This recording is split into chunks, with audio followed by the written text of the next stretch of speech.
Hello, Absolutely. everybody. Welcome, Ralph, to our show. Hello, Peter. Hi.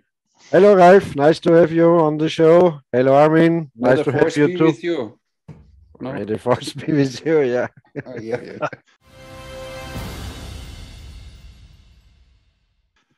Everything Thank you good in for France? inviting me. Yeah, it's quite cold, but fine. Mm-hmm. Where do you Yeah. live in France? In Franco? What's the name? Hmm? Where do you live in France?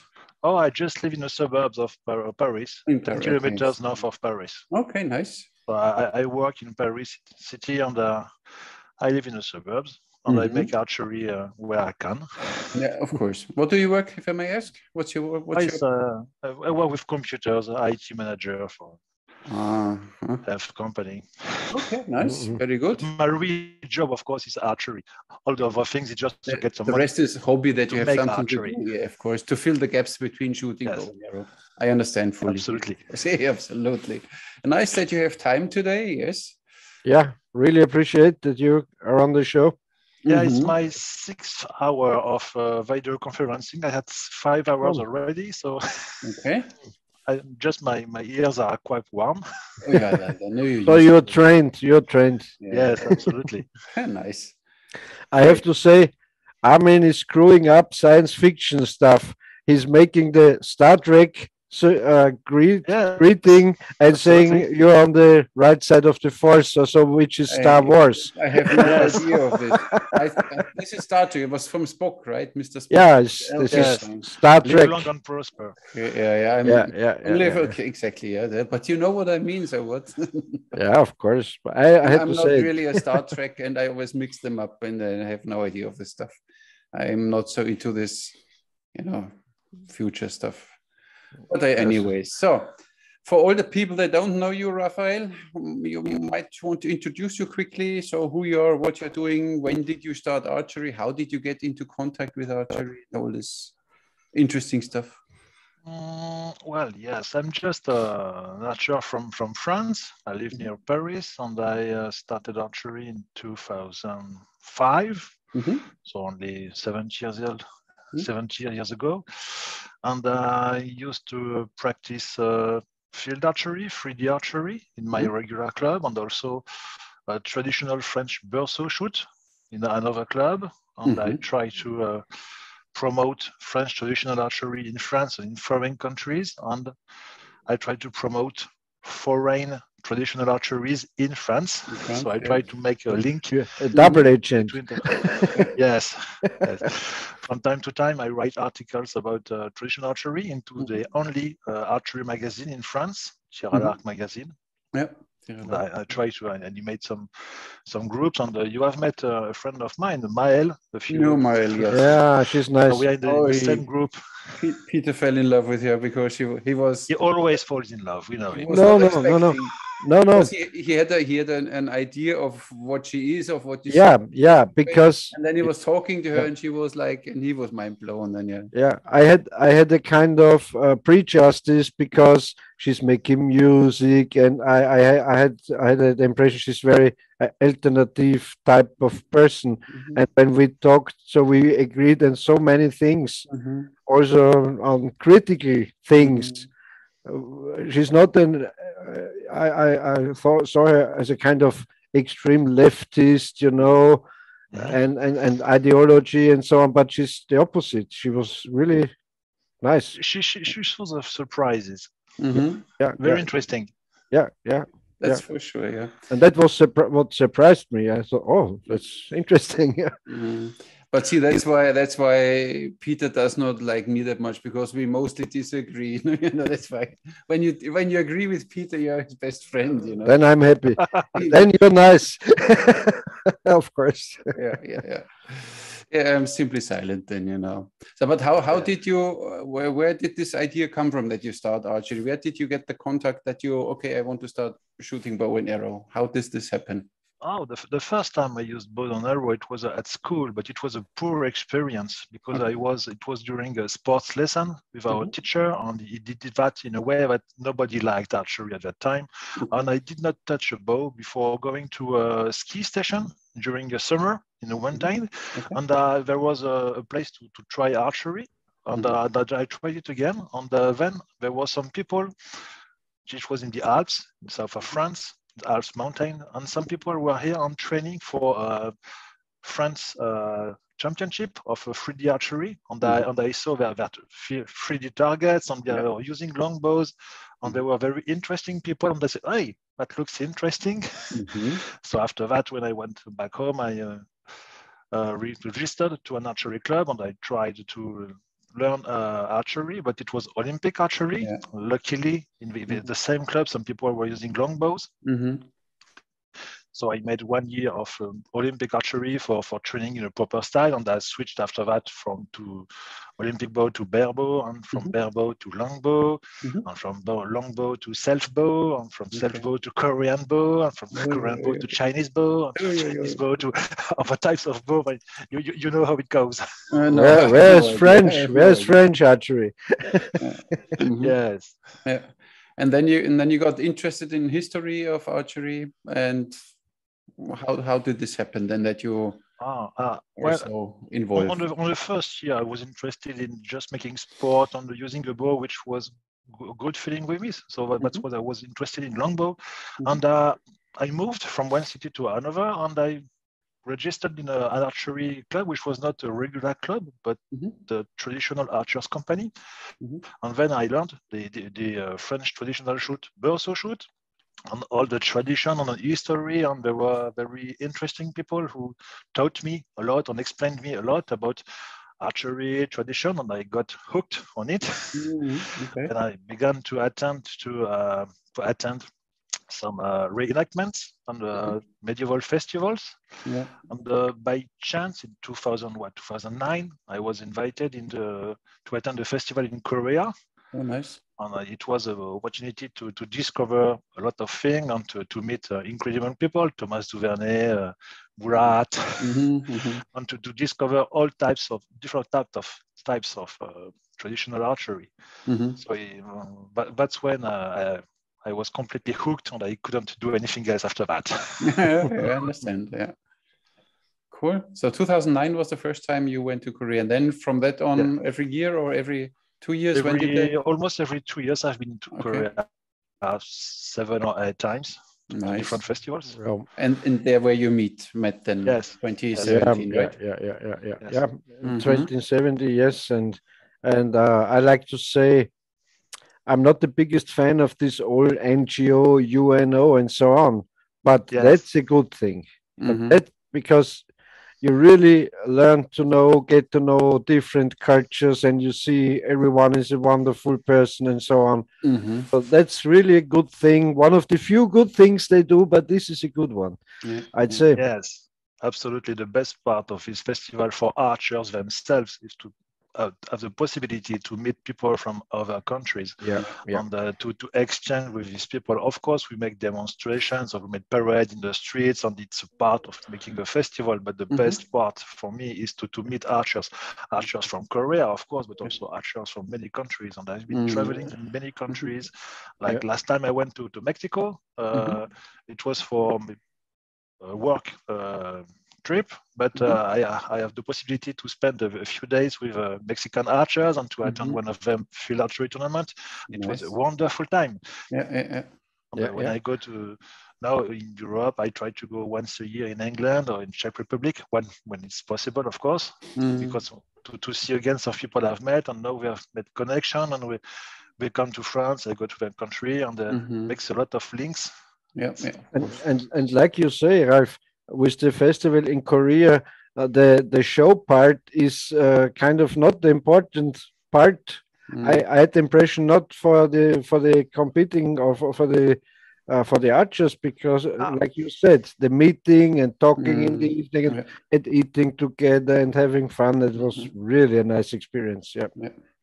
And what was for you then in Korea the most interesting country or tradition in archery where you thought, oh, I didn't know that they do this, or that they do it like this? Or what was for you an aha moment? Or well, the first time I went to Korea, I had no really good idea about traditional archeries outside France, and I had absolutely no idea of Korean traditional archery.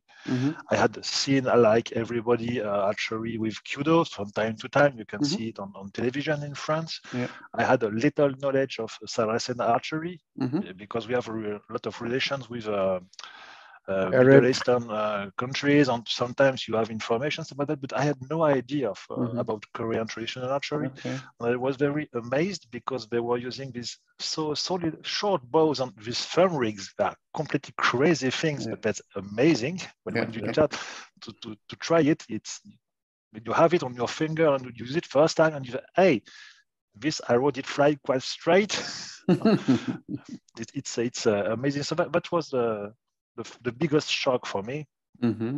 Okay. And since then, I've met, there are a lot of common points between Korean traditional archery and French traditional archery as we know it. We have a lot in common, and we don't know it, but a lot of points which are very interesting. We all are pulling a string. Yes. Yeah.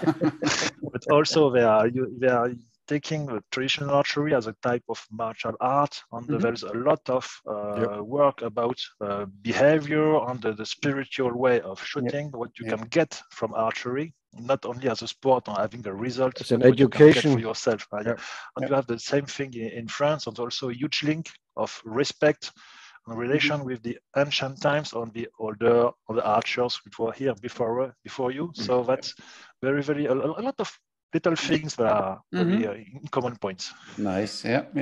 But I think it's almost in every traditional archery like this. Like I think that even in Turkey, they have this to there's this connection to the ancestors and to have this respect and I think of course in England, don't know that, but I think there's some once you see it as this martial art, as you said, then I think it's self-explanatory that you have this all with this respect and all that you always think about your ancestors and what they did before. So I think it's common.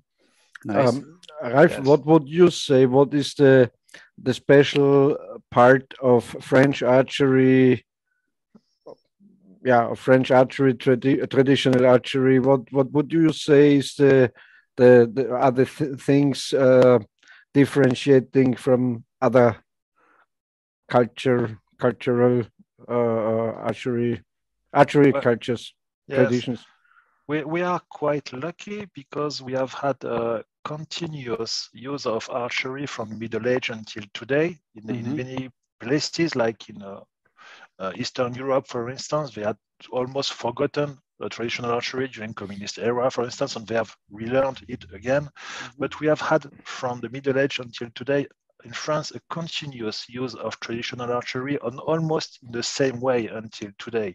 So we have a special link, and we are also making things almost in the way it was made 800 years ago. And that makes a bond with the people, which is very interested. Of course, we can use modern materials, but when you use a self-bow and wooden arrows and you shoot in the same way that the people were exactly the same way that the people were shooting 800 years ago, you have a feeling which is amazing. I can understand. That's very special. What I meant is, for example, what is the difference between, let's say, traditional English archery and traditional French archery? Of course, if we go to the Far East, there's a lot of differences, but it's European kind of what makes French archery special. Well, if you go to England, there is a famous image from a book which is called Luttrell Psalter, and it's an old image from the 13th century. And you see English archers, and they are shooting at two small buttes of earth. And it was a shoot which was made with two targets facing, and you were shooting from one target to the other, and back and forth and back and forth. It's a quite famous image you can find on the shooting internet. At the butts, or how is it called? Yes, absolutely. And it's exactly the same time of shoot that we are still doing today, but in England it's almost not done anymore in that way. So we are really keeping the same style and the same type of archery and the shooting back and forth in a traditional way, which was almost made in England in the 19th century. They were using big kind of fit our targets at 90 meters away, shooting back and forth, but it's almost not done anymore. In France, traditional archery is still exactly this type of shooting back and forth from the butt. Okay. But I must say there is a second type of traditional archery in France, but which is really limited from the north of France, just near Belgium. It's vertical pole shooting.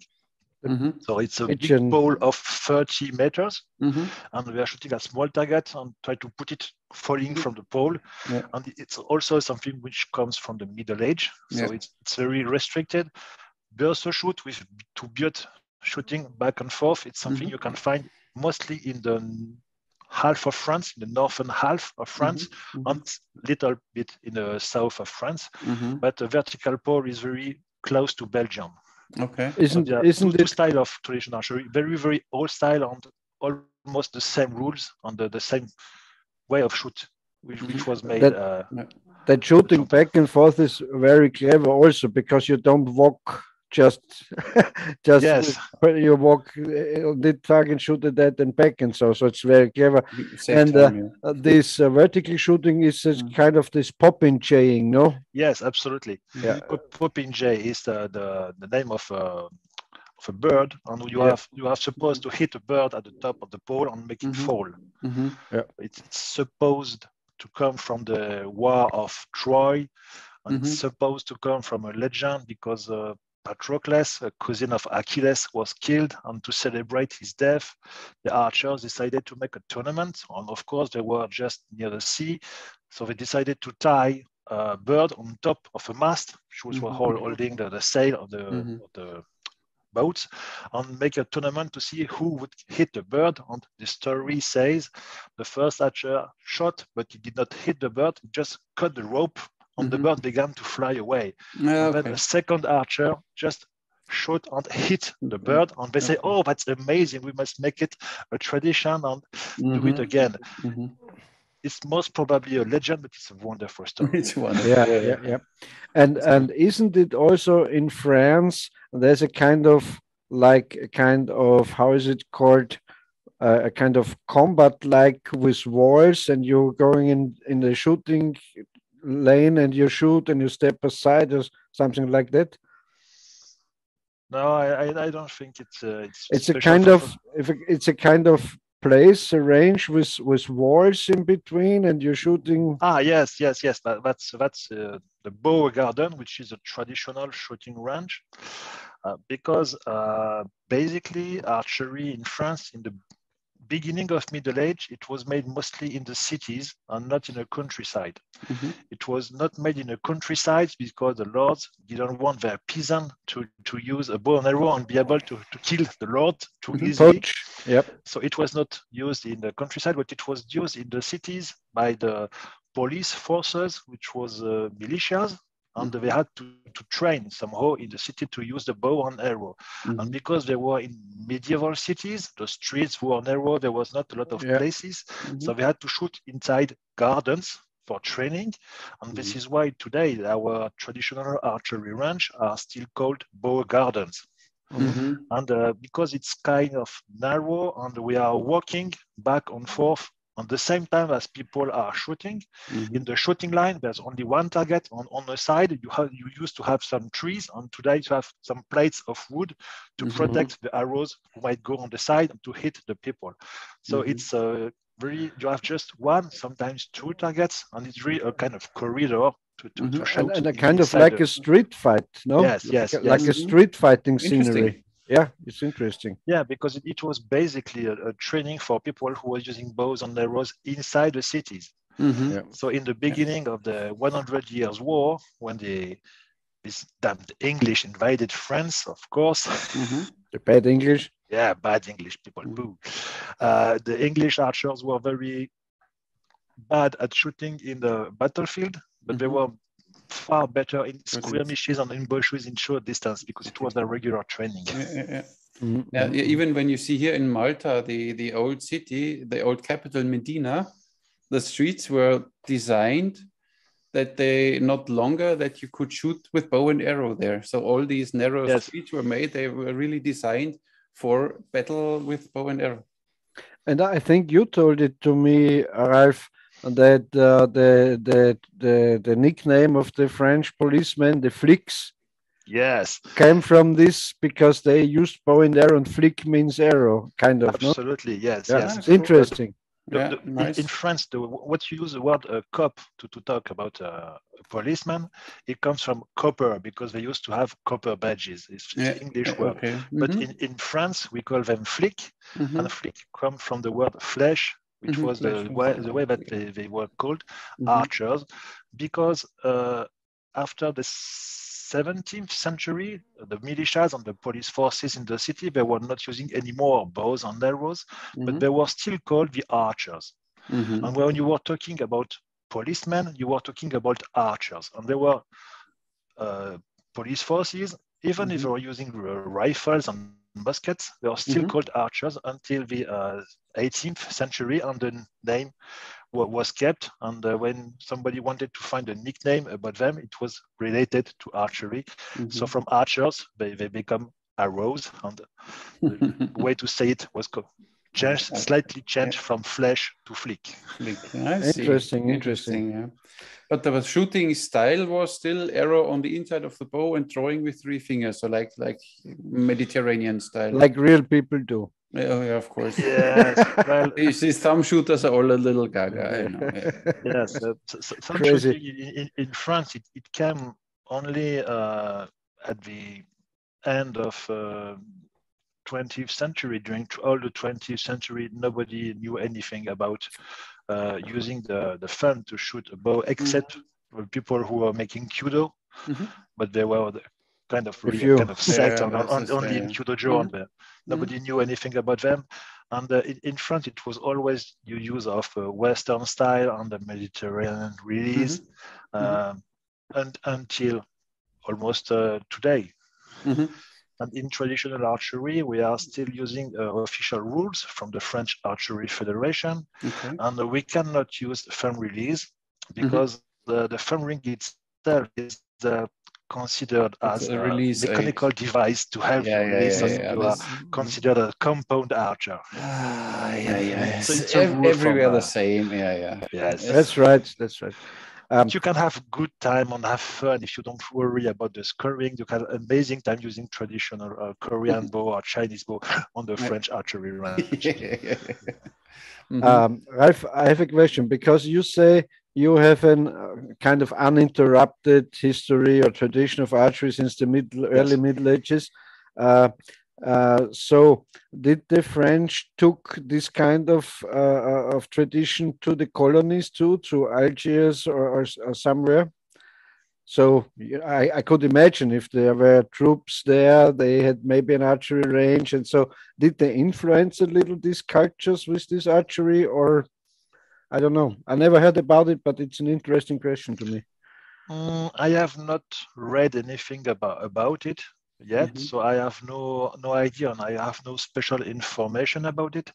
As Mhm. far as I know, there is no traditional French archery range outside France itself, what we call Mhm. metropole, so Mhm. the country, not in the islands or what Mhm. was before Okay. the colonies. Mhm. So there is no archery range. Some of them have been bought quite recently, Mhm. but it was not historical.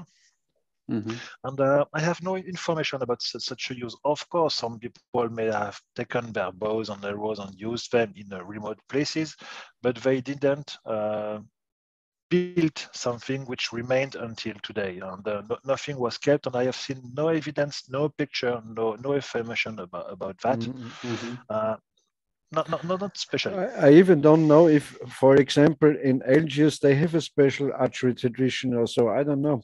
I never heard about this Western African, Mhm. kind of Tuareg and Fox and I don't know. We A need to lot of, find one, invite him to the podcast. yeah, would be interesting. You know something about it, Ralph? Not specially. I have no Mm. special information about Me it. neither. Me Mhm. neither. You have to find it. Mm. Yeah, yeah, yeah. There was once one video about the French release. Did you see this by accident from Right Dragon on YouTube? And he described that there was somewhere a description, and that's why he calls it French release, because it was most probably written in a French book, that they have the three fingers, but they use the index they curl the index around the arrow, so the arrow doesn't bounce off. So you don't have to hold the arrow when you know what I mean? When you draw normally 3-finger, then the arrow can fall off your hand or whatever. And they curled the index finger kind of around the arrow. And this is, he called it then the French release. So, but it doesn't ring a bell. So you didn't. No, it doesn't ring a bell. Okay. Especially from all the bows I've seen from the 19th century and the early 20th century, we always had a knocks. And usually when you are using Mediterranean release, you can just touch the knock, but of course not press it, otherwise the tip of the arrow will go up when you pull. So it's something you can get used to. So I don't see the point of curling the finger around it. Especially, I think it would not be good for the release itself. It would make the release more complicated, the possibility that the string hits the finger after that. So I don't see the point. Okay. And I have no special information about it. And the French traditional archers are using kind of English longbow types since the Middle Ages, kind of similar bows. Yes, like it was almost the same type of bow. Of course, it was a D-shape self bow. When the English, these bastards, invaded France in the 100 Years' War, they were cutting all the good wood and the yew trees to make their bows. From whole Europe. France, yes. The King of France decided that you cut all the yew trees and you burn the wood so the English can't use it. And after that, of course, there were a lot of use of self-bow in France until the 17th century, when it was almost and which forgotten. wood? Elm wood or what? Yeah, the first quality wood you could find in France was yew wood, but after this 100 Years War, it was very difficult to find, and you know how difficult it is to find a good stave of yew wood long enough to make a self-bow. It's kind of complicated. So the second choice is elm wood, of course, and sometimes ash tree for the very poor people who could not find, but mostly it was, and wood. You could also find some wood in the south of France made with cities, which is a type of wood which is called bow wood in some books. It's a wood which comes from a bush tree, so it's also very difficult to find a good piece of wood long enough to make a self bow. And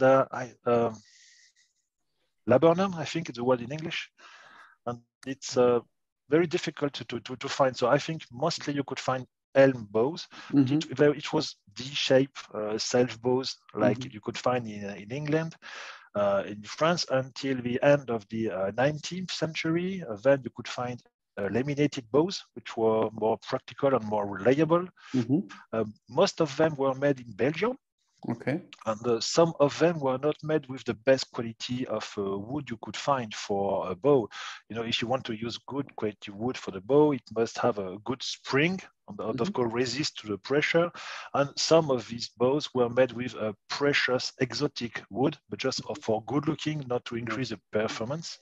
And it was laminated bows, which were very like Victorian bows. It was take-down bows after the second half of the 19th century until the middle 30s in the 20th century in France, when in 1933 there was a patent made in France for a special type of small take-down bow made of aluminum alloy, which won a contest of invention, which was very famous in France, but it was not produced because of the World War II. And after World War II, it was produced, and it was the main bow which was used in field French archery. Aluminum bows. From the aluminum bows. Aluminum bows, yes. Between end of Second World War until the beginning of 60s, when the fiberglass bows came and replaced easily these aluminum bows, which were very complicated, a lot of handshake, and they were using bicycle brake cables as a string. So it was very, very shaking, not very comfortable. I've used one, and it's very not practical, but it did work. They say they So are it also. has always been longbows. They say also these are dangerous, these aluminum bows, because Yeah, they they explode with no and warning.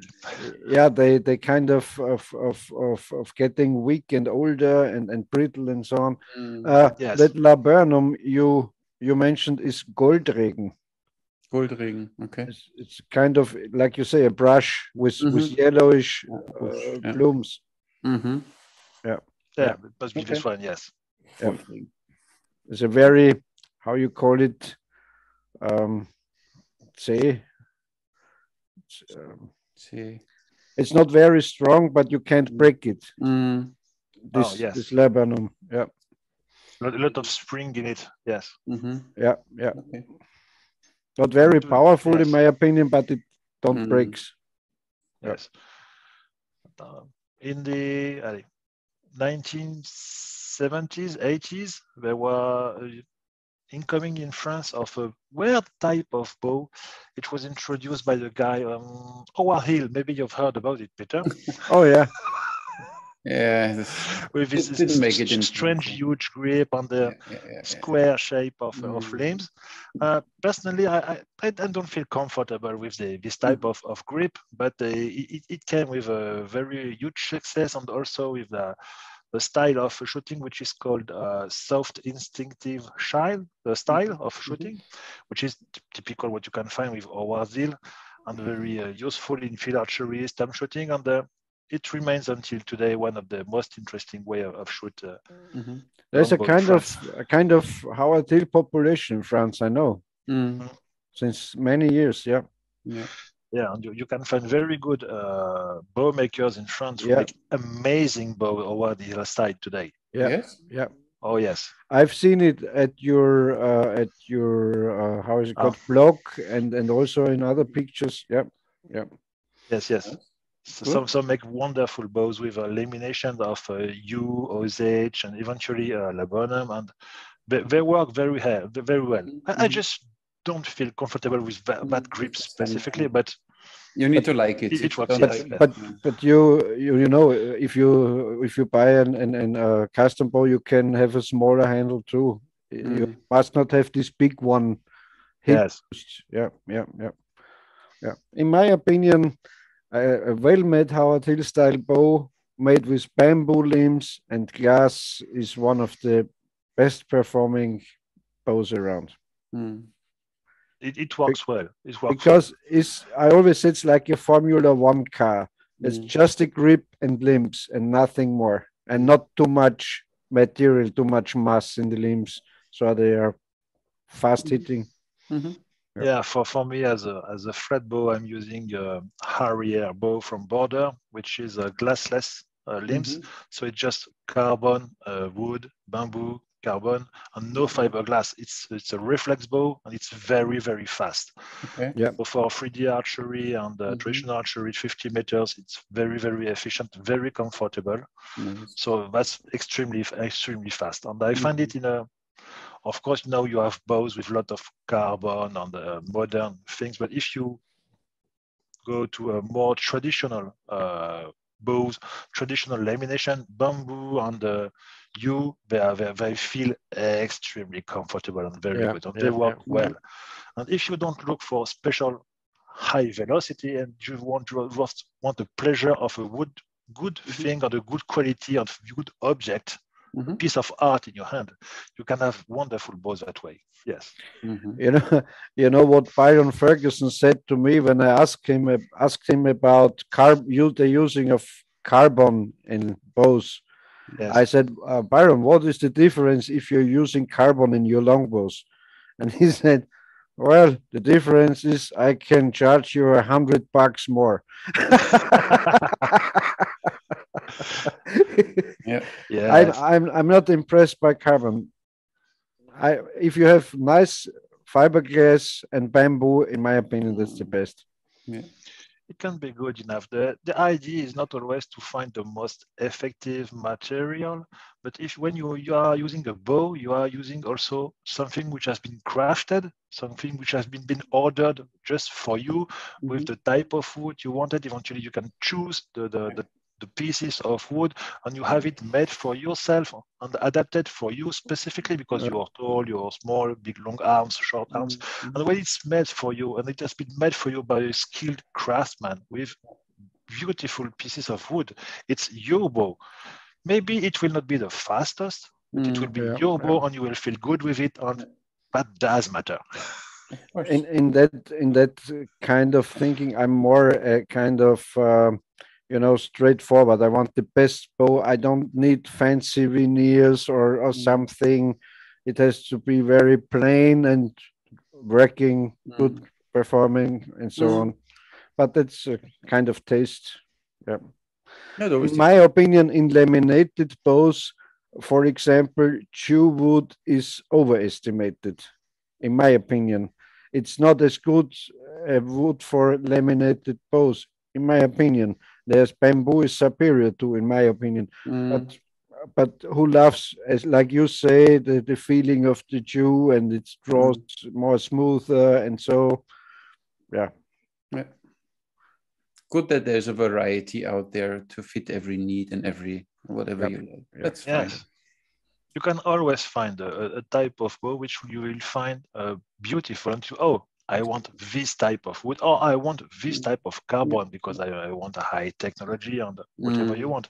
But you can find something which suits you. Okay. Yeah, I'm still not the biggest fan of carbon in bows or on bows. I had last time 2 bows here, and this bow here, heavy reflex bows, and he made the carbon on the outside and no protection layer on it.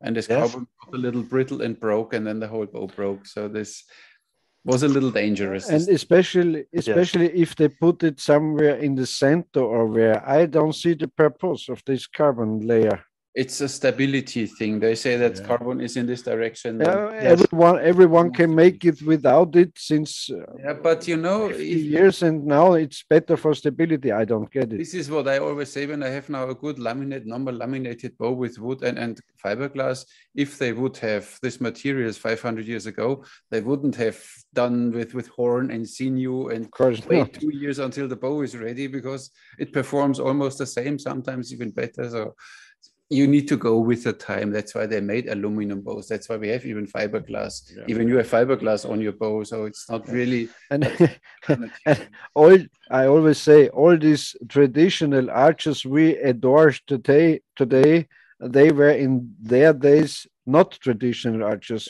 because they always tried the best and modern thing to something new. Yeah, of course. To reinvent the bow and area. That is what is interested into IFAA rules about historical class, because you must use materials which was available in the beginning of 20th century and nothing after that.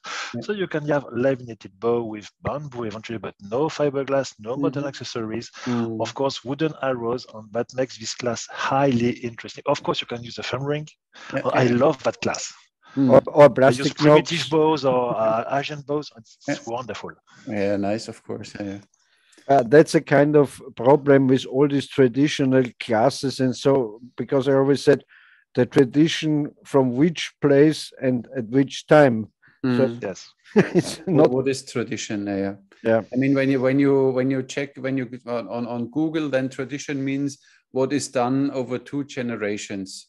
Then even the modern Olympic recurve bow is now a traditional bow, because we use this now since. It is indeed, because we talked about this term traditional archery was invented by the Americans when they invented the compound bow in the late 1960s. Because they said, we are the traditional archers with recurves and long bows, and these are not traditional with the compound bow. So that's why you hear from the Americans, what is traditional? If it has wheels on it, it's not traditional. What we are usually talking about when we are talking about traditional archery is historic archery, more historical kind archery. That's cool. Now I forgot what I wanted to say, but it's fine. I'm sorry. It's my brain today. Not really. That also was a kind of problem to me when I went to Korea, because they invited me as a typical Austrian archer. But there is no such thing like Austrian typical clothing for archers or something. So I took Wendy with me. She was the Austrian part with the, the nice And she had dress. quite a success. That was a nice idea. I know. Yes, of course. The same problem in Spain, for example, I had a friend from Spain, Alvaro, who went to this festival in Korea, and he said, "Hey, we've had no archery since the Saracens left Spain, so we have no traditional archery." And he went to Korea with a Turkish bow because it was all he could find, which was almost traditional. But what is traditional? Is it traditional from your country? Does your country still have a real traditional archery remaining, or is it something which was imported from the Ottomans, Saracens, or other type of invaders eventually, which we can use after a few generations? Or like the Germans, they then use a kind of medieval dress and act as archers with a medieval costume, but that's not the kind of true tradition of an archery clothing or so. Yes, when I go to festivals, I'm using an English longbow, which is exactly the type of bow you could find also in France. So and your pirate hat. It does work. Eventually, yes, it depends. I have a Viking outfit. I have how is the real name for this kind of hat? I don't know. In German, with tricorns for the head on the like Dreispitz tricon. Yes. Yeah, and you have a nice leather jacket and Yeah, because even at this time, some people were using bows and arrows. It was, as I said, it was continuous used in the cities, and the tradition was kept, and the rules and the way to shoot was completely kept and still practiced in every century. So I can use outfit from any century and say it was authentic. used for archery. It's authentic as it was. Yeah. That's good. That's good. I should have dressed myself as Ötzi, maybe. He was in Austria. Yes. I would have massive problems with Malta because we don't have an archery history here. So I think also Saracens and so on were in Malta. Of course. We had then the Ottomans with the Great Siege, but then they started already with the crossbows, but bow and arrow. I went the first way when I went to Malta 9 years ago was first in the War Museum. I said, "Where are the bows and arrows?" "Oh, we don't have." And then I don't go in. Then I went to Gozo, the small neighborhood island. War Museum in it. Where are the bows and arrows? Yeah, we don't have. With that Eastern kind of archery, Turkish and Saracen and Hungarian or Magyar or how you like to call it and so on, it's very difficult, I think, because they kind of like the same bows and the cultures mixed up, because 100 years they were the Saracen, then the Turkish came and the Turkish went to Hungary and so on. So it's not easy to be a kind of patriot that's just Hungarian or that's just that. It's difficult, in my opinion. Yes, as I said, there was no really French bows in the previous centuries. They were using bows which was exactly the same as the English archers, and after that they were made in Belgium, and there was almost no bow maker in France before the second half of 20th century. So we call it French bow because it was a bow which was used in France, but it was not obviously typical and made specially in France for French archers. Of course, it was made in the most efficient way you could make a self bow, and it was the same way to make a self bow efficient in France or in England or in another country into Western Europe with the same type of bow. Makes sense. And if you think back then in more earlier times, of course, all around the world they used just simple stick bows. They made a kind of long bow because it's easiest to make and hunt it or. Yeah, of course. Yeah. Ralph, back then, when I started archery in the 1990s, there were in Germany a nice archery shop. It was called Robin Sport, like Robin Hood Sport. It was in I don't know, in the Ruhrgebiet, how's it called, in the Ruhr area. And they had a very nice catalog with nice pictures. They had from the compound bow to English longbows, everything you can imagine, Tata bows, everything, very expensive and so. And they had inside kind of, I think, bows from Belgium. They were kind of English longbows, but they had like a Viking ship knock, Yes, the knock was quite big, and it was curved frontwards. Yeah, and it was the same thing that you could find in England, because it was a big hook with a hole, and you could put a lace to keep That's your the string. yeah. So it was used as a string keeper. Mm-hmm. But of course, if you look at the efficiency, having such extra weight on the top of limb, it's absolutely not efficient. Not but good, it was good looking, and they had different type of shapes. Sometimes shaped like chase pieces, like horses or fools, and but it was absolutely not for efficiency, and not in special purpose. Of course, it did help with the second string to hook it good and avoid it to the good string to go away when you string your bow. But from my maybe point to of view, search for arrows. That's more the pointy knocks in England. Yes. And this special type had in this catalog a center fiberglass. Otherwise, it was a kind of self-bow, but with one fiberglass, I think, in the center. Interesting. And there was another type of Belgian bows. It was like an English longbow, but it was more like a flat bow with glass fiber in the takedown to put down to put together in the handle. They looked very nice to me back then. I never saw them again. Are they common in France or in Belgium? They used to be common in France, in Belgium, and they were used especially when in burst shoot. And so bird shooting at 50 meters in France. We went from aluminum bows from the 60s to fiberglass bows, and very, very fast we went to recurve fiberglass bows, and to recurve Olympic bows. But for vertical pole shooting, the long bows made of one or two pieces of fiberglass as a takedown bow and just stick together at the handle, it was still used until the end of the 19th century, 90s, yes, in the 20th century. So it was mostly the type of bow which was used for vertical pole shooting.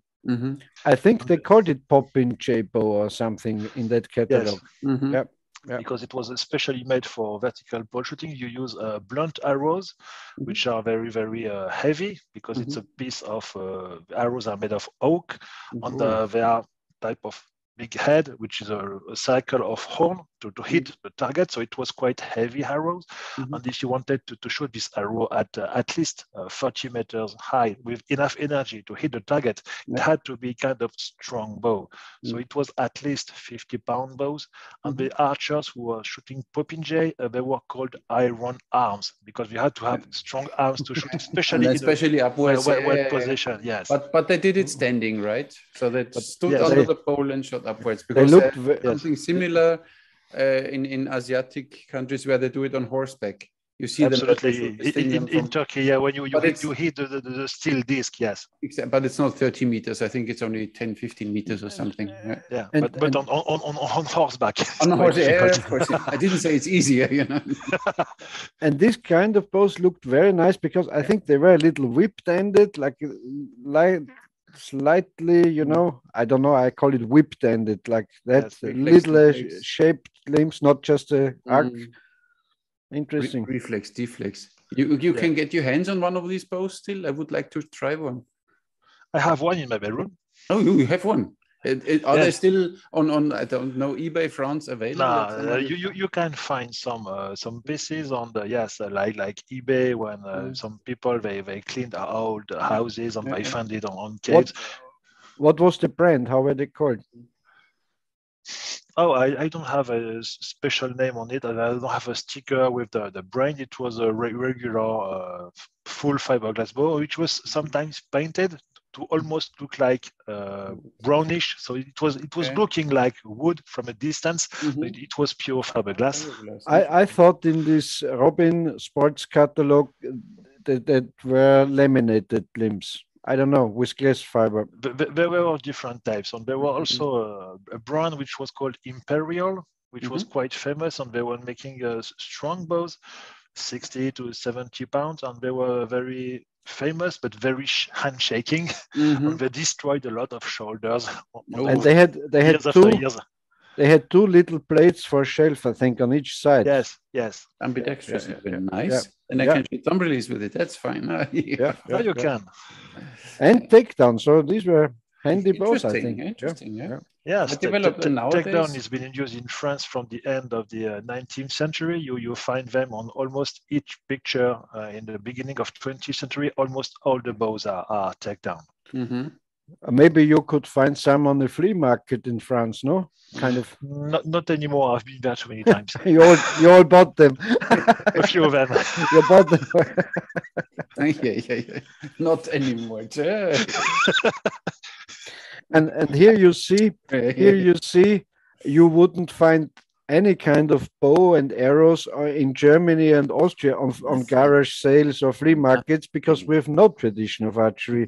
And in France, in England, and in America, of course. Look in America with our friend, he goes to whatever around the corner flea market and goes home with 5 bows and 300 arrows every time. Obviously takes a photo, then $10 an old Ben Pearson bow or something like that. Holy cow.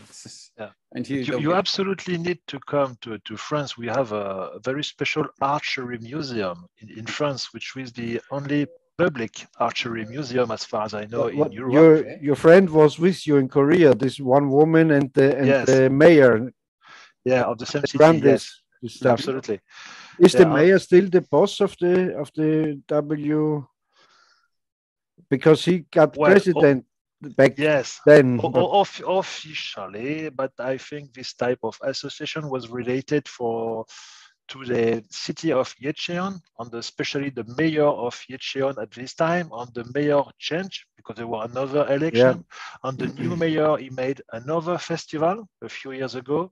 But since then, I have not heard about it. Of course, there have been all the trouble of the pandemic, we know. But I don't know if the new mayor is as involved in this topic, but the previous one was, and I hope so. But you need to come, because they have a wonderful collection of display bows and arrows, but have a huge stock of bows and arrows in the stocks in reserve. We can have private access to some special things. We do directly a few bow reviews there. You could make a clip you're filming through, and we can use it. And so, it was very funny, because, Wendy, she was with me in Korea, had nothing to do with archery before, except that we are friends. And it happened on this occasion. It was the kind of official founding of this VTW. I don't know. And and Wendy and me became founding members of this society. Yes. We are officially founding members. Wonderful, So she got a bow in her hand, but she's founding. She got the tag and kind of document and so on. She was amazed about, I'm traveling here from. I have nothing to do with it, but now I'm founding member of this society. Very nice. Nice. It was a good idea. This society was meant especially for the Koreans, because they hoped to integrate Korean traditional archery as part of UNESCO intangible heritage. Culture. They have been working on it for many years. And the first to make it was the Turkish. So well done, guys, because it's always a victory for all traditional archers. So it's nice. But I don't know if the Koreans are still willing to make this case and still want to be classified as intangible heritage. It's a good idea, good project. In France, we have been trying to make it for the last 15 years. We are now officially recognized as intangible heritage inside France by the Ministry of Culture, but our case has not been pushed to international level yet. And I have to interrupt you, because if you think for what shit they are throwing money out of the window, like we say in Germany and in Austria, throwing money out of the window, for what kind of studies and NGOs and stuff, nobody needs to count the bees on the meadow, or I don't know. And if you have a real nice thing with a museum and a nice mayor and nice guys, they would organize all that stuff. They don't support it. That's horrible, in my opinion. No, it's politics. Yeah. yeah, yeah. But we hope to make it somehow. Even here, 9 years in Malta. This is I always, always he has first a mayor. He is very interested. Yes, wow, good idea. Write a proposal, and then you can have the ditch down there with olive trees and do your archery down there. Then at home, write the proposal. Go there again. Next meeting, he's with the friends of the council, and then there are two people sitting, council members. And then they look at me, so you want to do some business down there, but we have to tell you we have other interested parties. I said, yeah, I'm sorry, I don't bribe any mayors. And then I go home again. Listen, I found out something, and I'm sure it is like that. If you're walking to a mayor or to kind of official who needs to, you like to that he supports you, your project or something, then you don't have to tell him, oh, it's our history, it's good for the people, it's sports or nothing. What really makes sense, you have to tell him. But you know what you have to say to him? Is we will make nice pictures and nice newspaper articles, and you are the founder of this shit, and you will get to all the media, and you will blame your political enemies. Say, look, I have done it, and then he will think, oh, that's a good idea. I told even one mayor, we can even name this archery range after you. It's then the blah blah blah archery range. Yeah. Push his ego as far as I can, but so that don't work. Was not interested. This is hilarious.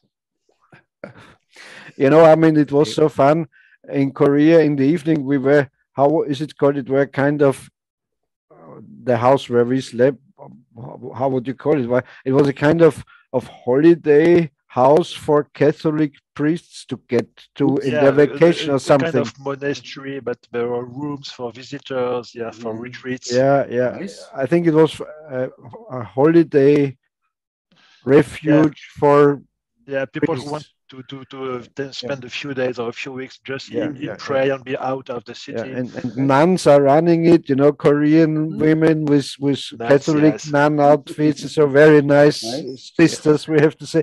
And in the evening we were there, and then I didn't compete it, but they had miniature 3D animals and miniature bows, in the front of the hotel or of this refuge. So nice, so funny. Yeah, they were brought by Cecily. They are very fun, these mini bows. You can use them at any time. Yes. Always have to have one with you. And there you could see how crazy archers are. Yes. But soon I get. You can do what you want. Soon I get 3D printed Manchurian style bows in this size. I have 3D printed, really. And he made already a quiver for his pinky finger. You need to imagine that he started shooting then he wanted fast shooting with this small 1:7 scale Manchu bow, and he wanted to shoot fast, and then he had no problem where to put the arrows, and now he developed a nice quiver for the pinky finger, so you have the arrows on the pinky. It's amazing. I have to show to Ralph what I did on miniature. Oh yeah, of course. Look, I made a miniature Bowman with quiver. Yes. Nice. On almost the same jacket. And the scarf and so on. And there's a little magic to it, because I made this bow out of a broken real Howard Hill bow limb. So the glass fiber is on front, and there's just a bamboo on the facing. So it's a kind of magic. The real Howard Hill material. Yeah. Fancy. We all crazy. Upcycling. It's nice. Yeah, of course. Yeah, and it has a kind of magic to it, because it's made from a real bow. Yes. To me, I'm not a spiritual guy, but no, not at all. No. Oops. No. Don't break your bow now. Yeah. And this was a very cheap puppet. It was a kind of special forces soldier, with a helmet and pistol and so on. And it cost, I think, 27 euros. But then I looked out on eBay for a jacket like this. It's a kind of a Rommel's Nazi jacket and trousers matching, and so I thought I have to make a Bowman. Where are the sunglasses? Broken. I have to replace them because they're so tiny, Yeah, but piece of wire and a bit of dark. No. No, it needs to be the original one, but small. He needs. It's in the same price as a. He needs Ray-Ban. Yeah, of course, he needs a Ray-Ban. Yeah. And of course, I made him a little target. Of course, and he has already, because it's the Bowman, he has already his own Barbie doll, right? An assistant, Wendy. An assistant. Yeah. Jesus Christ. Yeah, it's okay. It's all part of the Bowman marketing strategy, of course. Yes. And I've seen by the likes and so on, the people can't resist it. If you make a kind of miniature of something, always they like it. People always like it. Yeah, of course. Yeah. Always play with dolls. Oh, yeah. Once you come in this age, you Yeah, the only thing is left to do is playing with dolls. Nothing else is working anymore. Oh, yeah. But it was fun. It was hard work, but it was also fun to make these arrows. These are real feathers, and I don't know if you can see it. You made a proper knock, yeah, okay. Yeah, with a kind of little Dremel tool, I cut the knock. Yeah. And with a silver, that kind of silver felt pencil, and an original arrow wrap, a white one, and from a tin can, I made this kind of, a slot and with super glue. Oh, they are sharp eventually. Hey. Yeah. Bowman kills, Yes. not only machete kills now, Bowman kills. Putting the feathers on was a little a Zen Buddhist stuff. Absolutely. But you could give your bow now to one of these 3D printers, and they can scan it and 3D print this bow. Yeah. Yes, because I thought, in fact, if you like to sell this figure, so he should have two bows, one in full draw where you can position him in full draw, but it has to be a bent bow from the beginning, and the other one, which is a real bow. So and the working one that you can shoot directly on the office when you're bored, like ding, ding. It's so relaxing. Yeah. Depending to who. If you are on the good side of the bow, it's relaxing for you. You need to, of course, see that you have this in a nice gift box and a nice stand where the bow is on it and the arrows on your office, and then on one side of the box, you open it and there's a small target in it. And then you simply grab your bow, bing, bing, have a bit zen on your desk, and then everything is fine again. But I never knew they're making these kind of shoes. They're like real shoes with real, Yeah. And they cost so much like real ones, like big ones. No, not that much, but 15 euros are these shoes. So if you go to a very cheap shoe shop and buy for yourself, so cheap pair, it's not more expensive. Yeah, only because it's small doesn't mean it has to be cheap. Funny.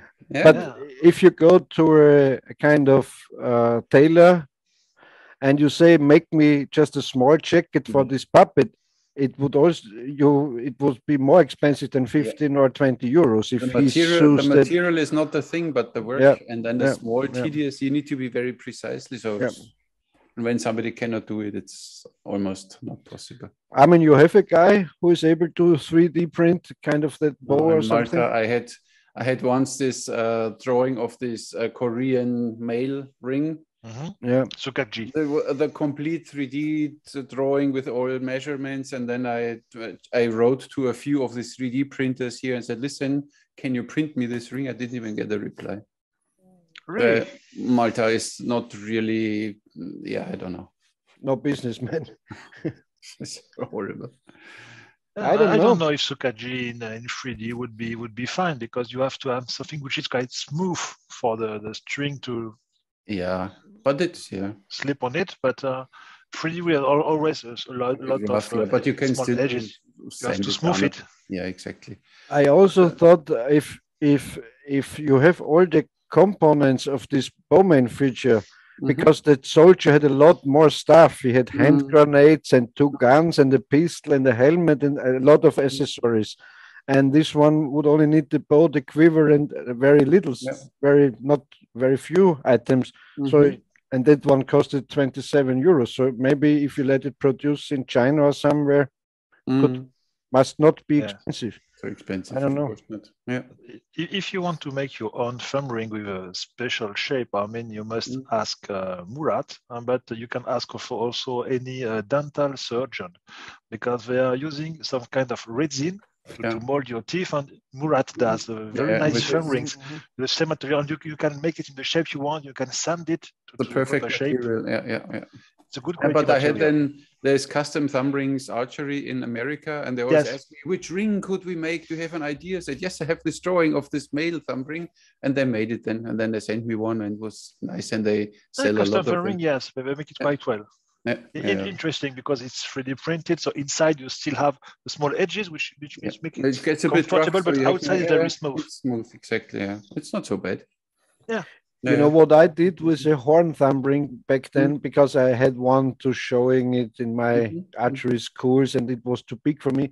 I lined it with suit leather. I made very, very thin suit leather. I grinded it down, with sanding paper and glued it inside, so it was very sticky. Nice. Yeah, makes sense. Yeah, they had even the Turkish ones had then a small leather strap inside. Yes, to prevent the string to grab exactly, and then just your flesh here. Yes, it's nice, works nice. It works well. Yes. Yeah. Nice. Yeah. See, I try to do. I always use it with my hand thumb ring. I'm using this piece of leather. I think it's quite practical, because you don't have to watch on to be careful, and you don't hurt yourself anytime. You slide back, and it rests on the leather and not on the skin. Yes. You don't pinch your skin. It's easy going. Yeah. When did you start thumb release? Well, when I went to Korea, 2009. Okay. But I don't do only thumb release. I also do a switch from bow. My pleasure is to use different types of bow. I can use a long bow in the morning and the Korean bow in the afternoon. Exactly. And the compound bow in the night. So you're kind of no, I can't use a compound bow. Something I can't. Just I don't feel good with it. So you're kind of a bow bigamist. Yes.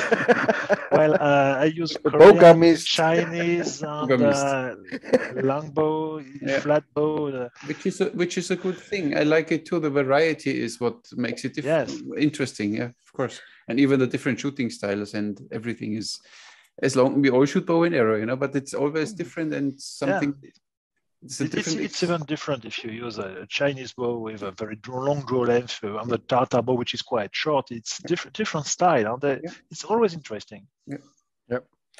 But these, I don't know, the very new compound bows, but these older compound bows, if you shoot them without the sight, they're also fun to shoot. That was this was the first bow I started bow and arrow with it.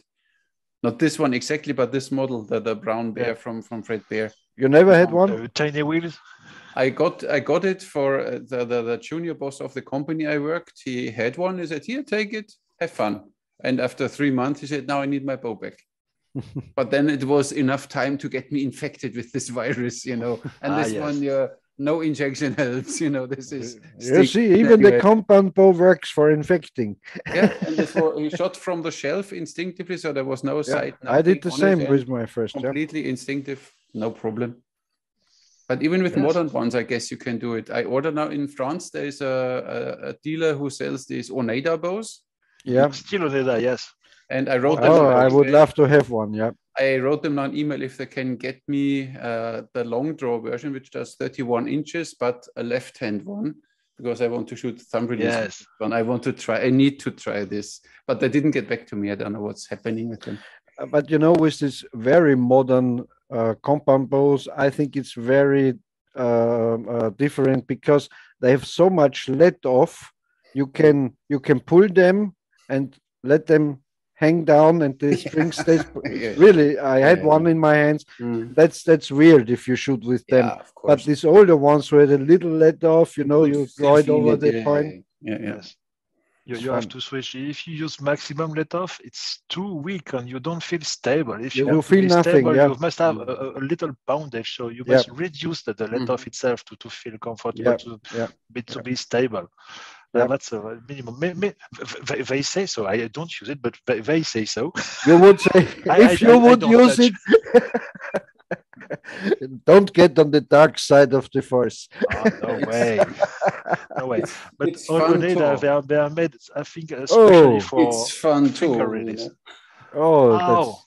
That's nice. Came not assembled, and I have no idea how to put all these cables and strings on it. It looks nice. But I managed today. Came today. Yeah, it's just my. But with that one, you for sure can kill a rat or something. It's 25 pounds or something. Wow. So it's not so bad. Well, I shot an arrow in the wrong place. It was quite speedy. Yeah? It's for a special project. Yeah. You wanted to say something about the Oneida bows, right? Yeah, Oneida bows, they were made, I think, basically for using with 3-finger release and not with mechanical release. Yeah. So they are quite comfortable, and even the angle of the string is quite short. It stays comfortable. Yeah. But if I had to use a compound bow, I would absolutely use a fun ring. Definitely.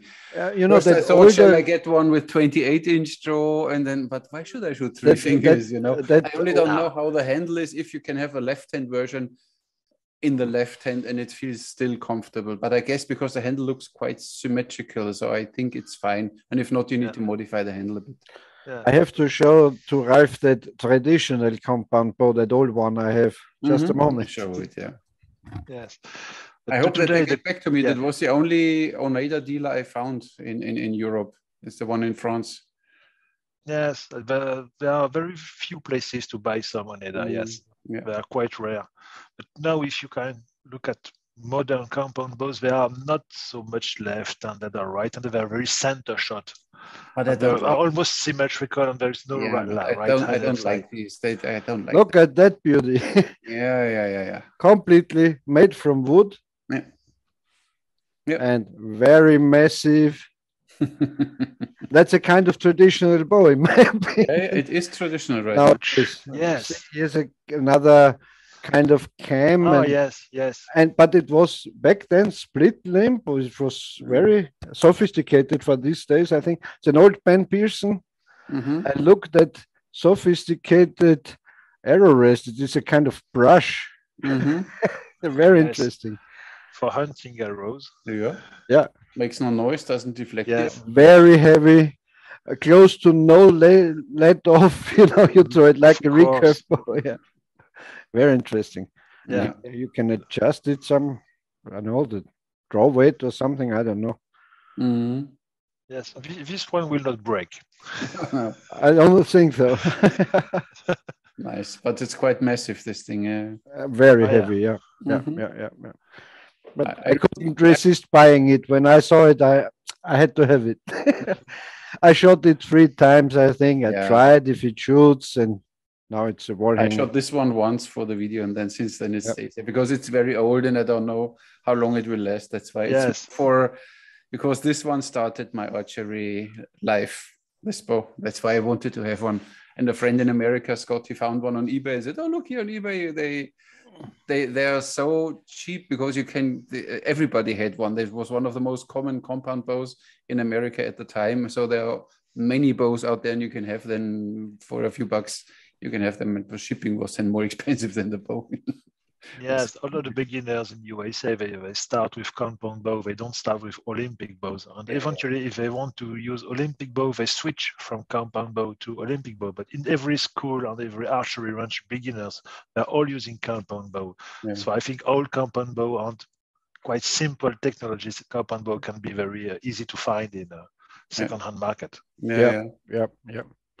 For some time, in the early 2000s, during the 2000s, till 2008 or so, you could find very nice bows on the American eBay. Yeah, and in Canada too. Yeah. Also that I had 2, but I gave it to my friends, this old Ben Pearson glass fiber takedown bows and so on. Very nice bows indeed. Yeah, you still can find them, but shipping from America is double. Yeah, nowadays it's a horror. Yeah, Yeah. it's 180 euros or so. Yes. This Yeah. one I had once. One came to my range 4 or 5 years ago with one of these Ben Pearson. It was a greenish, bright greenish color. And I said, look what I have here. You know, it's some vintage old bow from my father, whatever. And I shot it and I was like, whoa, but I didn't show it. I said, look, Yeah. you know, plastic. You want to sell it? I take it, you know. No, I don't sell it. From Kulo. I had one. It looked like horn. It was like brownish with Yeah, it was, like caramelized, or how you call some, it. some you know? white streaks in it in the Yeah, screen. yeah. It was like marble, if it would yeah, be interesting. made of horn or so. But Yeah, performing not bad for No, plastic no. bow. Wow. And you know that Ben Pearson bows, they were not exactly pure glass fiber bows. They had a kind of wooden core, but they called it molded around the glass fiber. I don't know how they did. It was a kind of special thing. Okay, I don't know. I had to have one because in one video Howard Hill shot one when they of did course, bow yeah, fishing, and so they shot this kind of Ben Pearson boat because Mhm. they promoted it and so.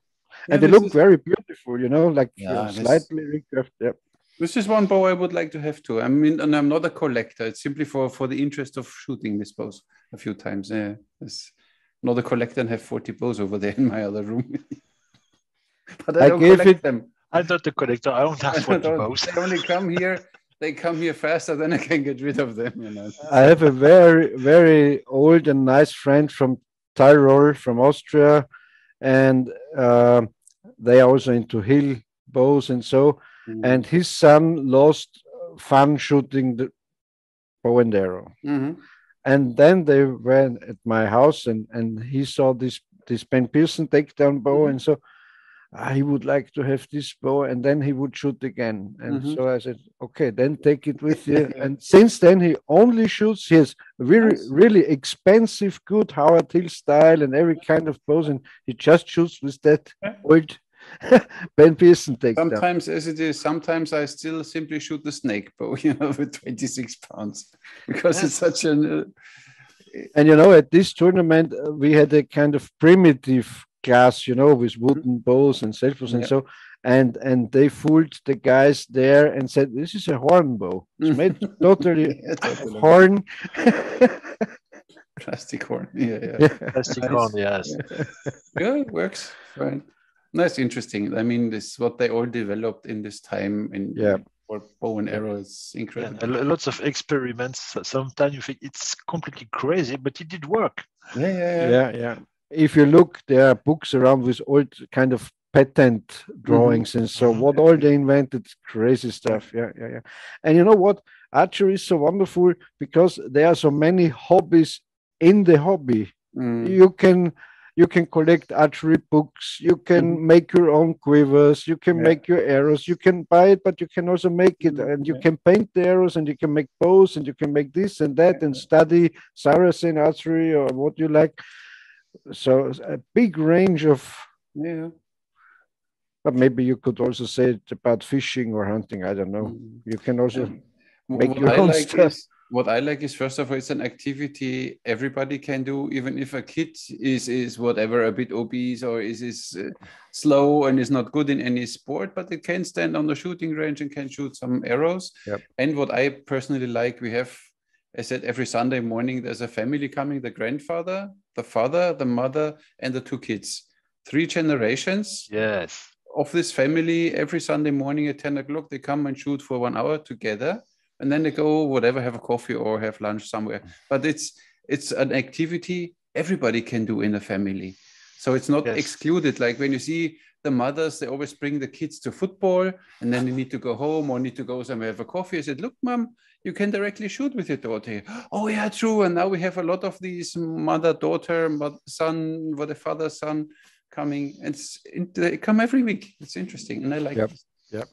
Yeah, something I see in our archery range. We have a field archery range in the forest with only 3D targets, and it's closed by a wall. It's safe, so we can keep the targets all the time.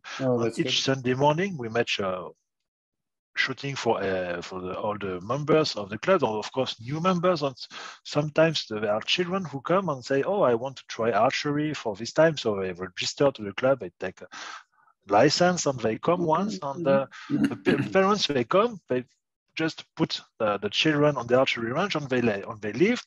On the week after, the parents come and say, "Come with me, Dad, come with me, Dad," and they go to the field. On the week after, that's Dad and the boy who are making the archery, and sometimes even 1 month after, Mom comes and they shoot on the free. Perfect. It's fun when you see that. Yes, we have been able to make something which interests even the children and the parents. Well, that's nice. And you know, opposite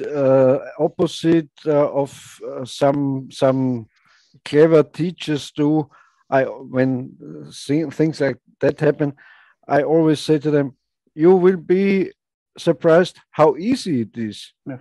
You know, a lot of people like to put, it's difficult instead, and they like to make themselves big because they can do it, so it's difficult.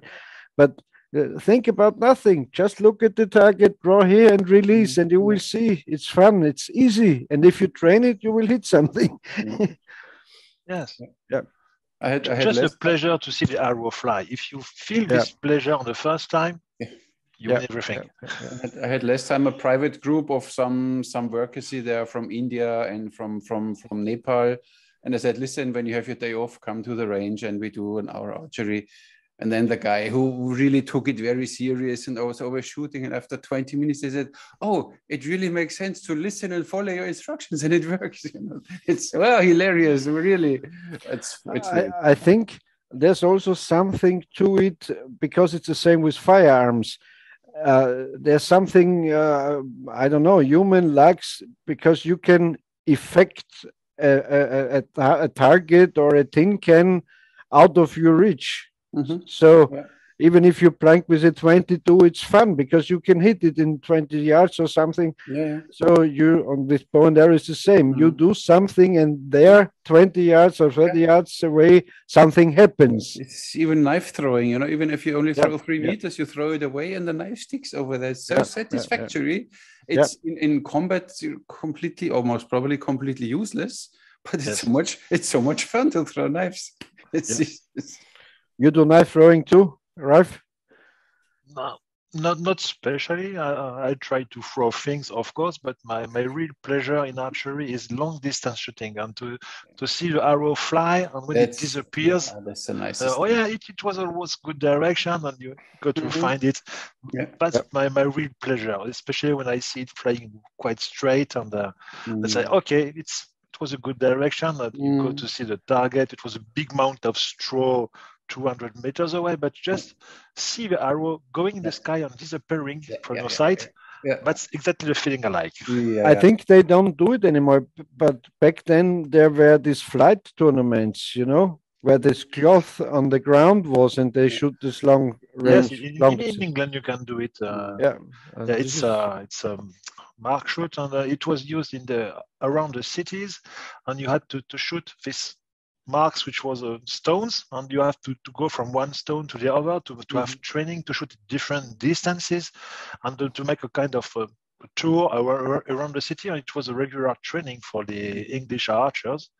So you still do it and you can still make it. When I go to England, what I like is to make long distance shooting because they have a possibility to make it. So I really look forward to be able to make it once again. And I love it. Long distance shoot. More than 100 meters, 200 meters is amazing. My best experience was in Canary Islands. There we had set up an archery range and an old driving range of golf. And then we had a few kids and they built their own bows. And then there was a small hill on the side, said, let's go up to this hill and then shoot down to the range. And there was a small flower circle of 3 meters or something. This is our target. And then you shoot and it takes seconds and seconds. And then all of a sudden you see, boom, somewhere a small dust cloud, you know. Okay, a bit to the right. And we're all completely adrenaline pumping. That was That was really nice. And the kids couldn't believe it that the bows go that far, you know, because they think, we shoot 10 meters, 20 meters. Now hold there and let go. And then boom, 150 meters or something down there. It's exciting. Interesting is because you said, Armin, when I did my archery schools, and one of my questions, because of security and safety, always was in the beginning, what do you think how far a bow, respective an arrow, could be dangerous? Mm. And there comes from 10 to 300 meter every opinion. Yeah. So the people, some have no idea how dangerous it is, and some overestimate it, of course. Yeah. And I always say the answer is very simple. As long the arrow is in the air, exactly, it's dangerous. Exactly. That's true. I have seen a beginner's bow, so it's kind of weak bow, something like 20 pounds with a small carbon arrow you can buy for €2 in the archery shop. Mm. And it was used by a dummy, and I think it hit a stick inside in a car's truck, something like 90 meters away.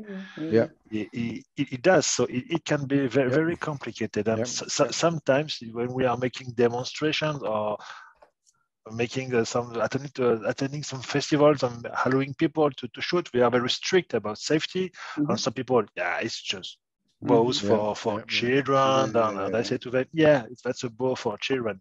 You see this target? Yes, it's an animal made of foam. You have the same here. Touch it and hit. And they say, oh yes, it's hard foam. And you see this child's bow? It sticks in it. So in your flesh, it would stick the same. And they say, yes, safety is important. Yeah.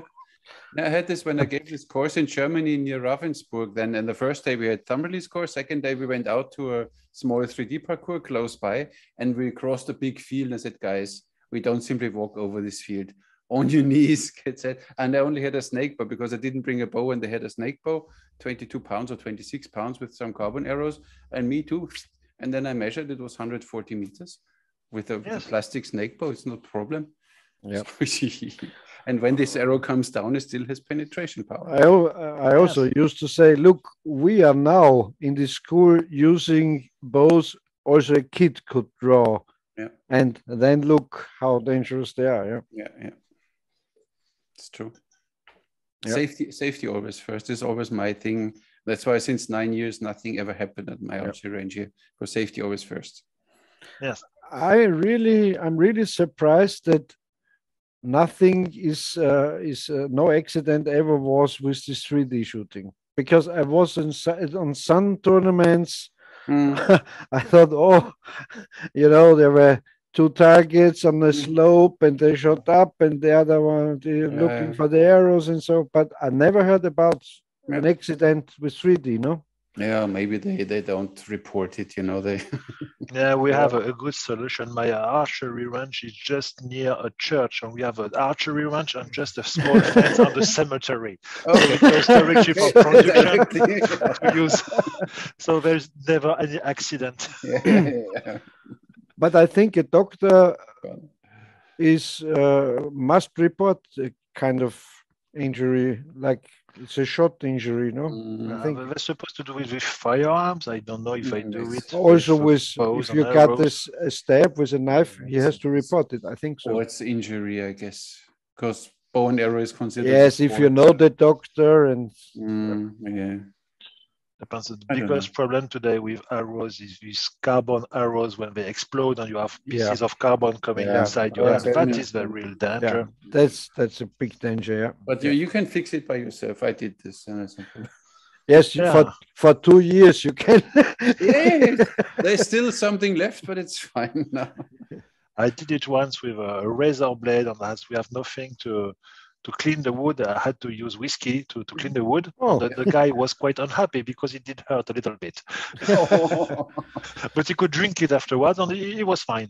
Yeah. And last time we had Byron Ferguson on the show, and you know what he said, and I had the suspicion. He said, if you're making your own carbon arrows, you have to spine them like wooden arrows. Because they're not similar. They're not all the same. Depends. It's always the more A expensive. high the brand. closer they are, but Yeah. they still have a variation in Yeah. grain, of course. So you really need to He search. switched back to aluminum arrows because of that. Because Yeah. he said, I don't like to spine and weigh every one of the carbon shafts. So I The thing is, when it's written 500 spine, they have sometimes from 450 to 550 in this range. Yes. So it's We have a not huge tolerance, yes. it's not that there's that should not be with a high-tech arrow shaft. No. but you know they all come from China somewhere. Yes. But Anyway. what's the problem? Then you buy simply 200 shafts, you spine them all, and then the best 12 you take for But your. then I can make also wooden arrows. Yeah, of course. But you know, shoot, even if you take the most lightweight arrows, and I had from Bear Pro, the most lightweight, these kids' arrows, they're still for a snake bow with 20 pounds are heavy. They don't fly that nice. When you have a carbon arrow on it, boom, hits the target nice and fast. And the wood arrow, like, boom. Yeah. You shoot 20 meters, you need to shoot already like this. Said it really nice. It's for as an entertaining aspect for this for archery. Today it's really difficult to get nice wooden shafting, in my opinion. Yeah. Because back then when I started, they were all cedar. I tried everything, but I'm a fan of the cedar arrows from Oregon, and these are the best. But nowadays they are even not so good as back then because there's a lot of bias, a lot of the archery, the traditional archery numbers are grown up, and demand is big, quality gets down. The best shaft I can find is in England, sadly, and it's an archery shop called Carol Archery from Carol Edwards, and she has a huge selection of shafts. Of course, they are all spined and weighted and selected and grouped. And when I buy her a bunch of shafts, I don't have to try anything. I know they are all the same. They have all been sorted beforehand. If you know such an honest guy, that's okay. Yes, but she is an honest guy. Nice. She does it perfectly. When I go to England, I order her how I want that type of shaft, 24, 36 shaft, and I know that I will have perfect shafts. And no question about it. Cedar shafts or pine or pine. Pine, okay. Yeah. But they are all sorted, spined, weighted, and they have never excluded one shaft from a lot that I've bought from her. When I go to archery shop in France, first time I do, I take all the shaft they have in 50 pounds. When I put it on the table on the go, if they roll circular, if they go, so and half the of grain, them go, the grain, and I take 6. It took half an hour, and the guy say, okay, so 6 shafts, 12 euros. Yeah, but doesn't help. You want quality, of course. Yes. Yeah, and it makes a difference, especially when you shoot 3 fingers Mediterranean. It really makes a difference what the arrow is doing, and when they're not all the same. And it's still the arrow which hits the target. It's still the arrow which is the most important part of the equipment. You can have the best. You can have the best Oneida bow in the world. When you have a crappy arrow, you won't hit anything. You can have a snake bow. When you have a decent arrow, you still hit something. So the arrow is the more important. Oh yes, it's not the quality of the bow. I see some people who always want to try and buy the most expensive and the last quality high-tech bow, and they say, "Oh, I've changed my bow." Yeah, did your score improve? No, but I have beautiful bow. Okay, but you didn't change anything, and your score did not improve. You lost some money, but it's not a bow. You don't have to change your bow. I have been using the same bow for 10 years, and I'm extremely happy with it. Yeah. And I love it. You get to know your bow. Yeah, of course. Yes. And if you're able to shoot, you're kind of able to shoot every bow a little, not to perfection, but if the bow is working, you can hit something with it. And it's the same with I used to go trap shooting with the shotgun, and these are the same guys who say, I need to buy another shotgun. I can't shoot with that one. And then a real master comes and says, give me that gun. And boom, boom, boom. It works. Yes. It's the same with they always tend to give the guilt to the equipment. Always, Oh, yes. yes. It's the same with photography. You know, I do so many photos with my iPhone. I know, yes. Then they always ask me, "Oh, which camera did you use for taking my phone?" What? It's not the phone. It's the one behind the camera. And It's with the your bow, eye. it's the same. And with the bow, Yes. it's the same. Yeah, as you said, when You know, when I made this from this Bowman puppet as a Christmas tree picture, Mhm. I have a very nice Sony camera, really good camera, and I made pictures with this camera. And then I thought, okay, some days later I make some more, and I used my cheapest Samsung. And these pictures were better because you know the lights on the Christmas tree were kind of shiny, Nice story. Yes. and they are better in dark conditions than any camera, of course. If the light is not so good, the handy makes better pictures than any. Professional stuff. Yeah. Maybe if you're a sophisticated photographer, you can do it also with a. Yeah, then you need a tripod and whatever you need to do Yeah. with these things. But when you see you can take photos of the Milky Way with your mobile phone nowadays. Yes. Crazy, How crazy. crazy is that, you know? Yeah. You know, mind blown. Yeah. Absolutely. Or long exposure. I can take with my photo a 10-minute long exposure of the sea. When I do this with a 10 camera, I minutes? need to put ND filters on it to get to this long shutter speed. Yes. Phone can do it and only put it on a tripod, leave it there for 10 minutes. No problem. And works. And it works. Yeah, exactly. But on the other side, cameras are nice, and I'm in this regards the I love them. Than with bow and arrow. Even worse, I always need to have something new. Sometimes. Yeah.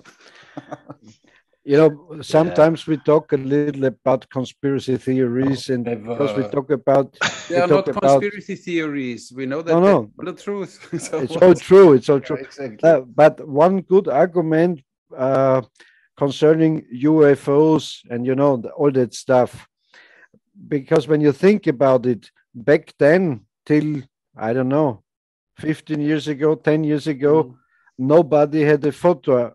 A camera with him. He saw a UFO, but he had no camera. Yeah. And today, everyone has a camera. Yeah. Goes to everyone, and there are not more pictures of UFOs. Yes. So today, of course, there are UFOs, but what they are, I don't know. Because there's a software inside the camera, and when you take a picture of UFO, it automatically gets delated. Exactly. Yeah, and then the fact checker writes the NASA and the Pentagon deletes it. Yeah. Yes. A UFO filter. Yeah. And on the other hand, maybe there's a kind of app you can put it into a picture. Yes. A UFO app. Exactly. Yeah, most probably. Yeah. No, but that sounds logic to me. If there would be lots of UFOs and a lot of people seeing them, so we should have more pictures of them because everyone has a nice camera nowadays. Yeah, that's a good argument. But maybe in this moment when you see a UFO, you don't. Oh, I need to take a photo now of it. You're like, oh, and then it's gone. But I don't know. No. I have a son who is 15 years old. If you take 1 hour of 12 hours, his cell phone is inside his hand for 11 hours and 59 minutes. Yeah. Okay, yeah, that's true. So are there any special conspiracies in France? Maybe some we don't know. Of course, like everywhere there are conspiracies in France, like in any country. Of course, there is internet. There's a lot of time to spend, and of course, you have conspiracy and a lot of ideas, but not as much as in the US. And we don't still think that our president is a pedophilic satanist, alien, and so on. Not yet. It will come. It will come. Reptiloid. Give it a few more weeks. Yeah, it's fine. Yes. But I think with your president, it's true. No, The lizard people say that. David Icke. we need to check the flight list of this Virgin plane going to Epstein's Island. You know, most probably Marcon has written there 5 times too. Yeah, of course. Yeah. Yes, Prince Andy, they now have No, they on got the boys. got him by exactly, yeah. By the boys. Yeah. Good luck. Yeah. The truth will never be. But you know, on the other, I don't like with no, I have no idea to defend these Epstein people and so on. But if you think about, you go in Miami, there are two parts, a richer part of Miami and the poorer part. And if you go to the poorer part and you go to school and there are 16, 15-year-old girls, I don't think you have to put pressure on them to, if you're a millionaire, say, come with us, we fly to an island and, you know, they're interesting people. I don't know if you have to force them to do it and you give them a bit little money or so. I don't know. But still, I don't like to make it better than it doesn't excuse what these adults. No. There's no excuse. Of course, it's easy to get these kids, most probably. I think so. From poorer sections, when you come there with your limousine and said, "Hey, listen, want to have a ride? Want to go on a plane on a nice island?" Of course, they do. Think about where is it in Thailand or Indonesia, where the parents selling their little girls to tourists and so on. You know, supposed to be in Thailand, yes. Yeah, horrible. Yeah. We will see how long Ghislaine Maxwell will stay alive in the train. Soon she will. All the cameras will fall out in this prison. The guards are sleeping. All of a sudden she wakes up dead. Yeah, of course. I mean, I wish her a long life. And interesting enough is she got now convicted, and they had a kind of metaphor. They said it's like you convict the driver from the bank robbery, but not the bank robbers, because the people who did it to that girls, no, the files are closed now. So yeah. So always you have to look about that Ghislaine Maxwell's family. Her father was a big media tycoon in England, working for the MI6 and also for kind of Mossad stuff, and interesting story. Kind of like this camera girl, which was shot by Alec Baldwin. He had the same story almost. The father was MI6. you know this, Ralph. Copy paste. Even these conspiracy theorists. Ralph, that's not a conspiracy. That's really true. I have seen it. Really, I'm very, let's say, critical about conspiracies. But the father of this camera woman, Alec Baldwin shot, was a Russian, a Soviet nuclear U-boat captain who was the kind of image for this Hunt for Red October movie with Sean Connery, you know? And these were Soviets. They disliked Putin. They dislike Russia because they are in their minds Soviets, because they were in the administration of the Soviets. And then after that, they fled to England, to Ukraine, and to the United States.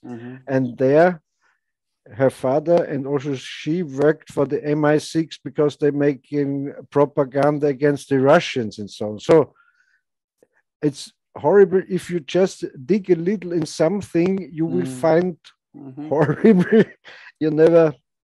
Yeah, I like the meme, a photo of John Wayne, and then was written, "I did 120 movies, never shot one on the set." Yeah. That's nice. And you know, I saw it a kind of cell phone clip. Alec Baldwin was filming himself, and now he's making himself the victim.